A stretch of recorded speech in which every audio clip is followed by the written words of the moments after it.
Welcome to webnative for the first week of June. Yes, I'm at Phil Campbell. And I'm at PCM Creative. And lower camera. Right. Trying to get the hang of this. Oh, you a content thief and don't know it? I don't know, am I? You tell me.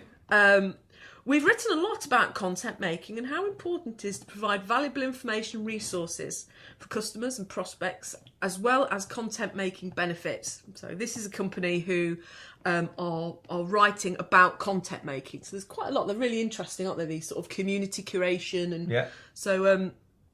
But content creation, they're saying, is it an act of producing engaging content, encouraging the nefarious behaviour of copyright theft? Have you ever discovered a piece of your own work copied word for word on another blog or website without a credit? Feels pretty crummy, and there are far-reaching consequences on both sides.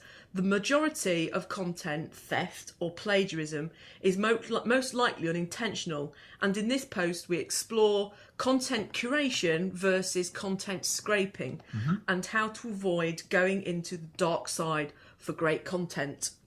Right. So we've got content curation, something that most of us do, retweeting something interesting, pinning a neat picture, including helpful quotes. Content curation can be things that are shared, search engine information.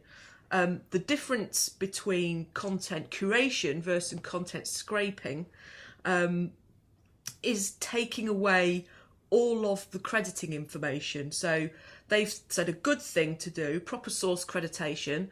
According to Steve Rosenbaum's article on Mashable, the title of the blog post, 5 great curation tips, highlighted and linked to the original article. Yeah. You need to, and then the quote, you need to take some time to give attribution, links back and credits. The share economy works because we're each sharing our audiences and providing a value to our endorsements. If you pick up someone's work and put it on your blog or mention a fact about crediting a source and you're not building or sharing credibility, you're just abusing someone else's effort.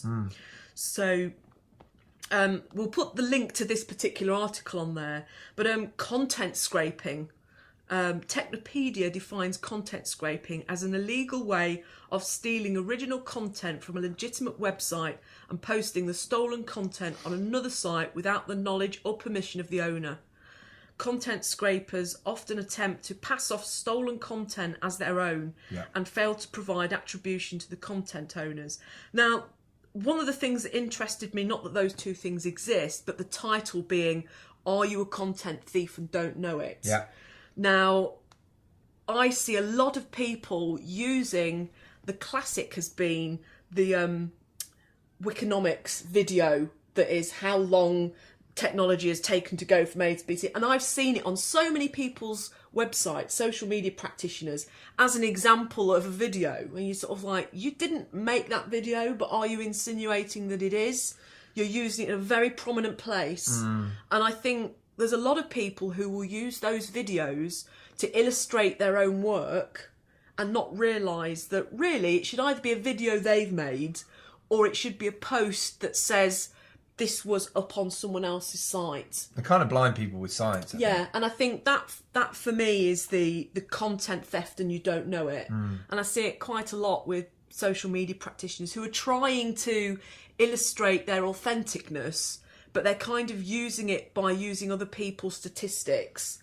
And those statistics have come from a research source that will have a context of its own.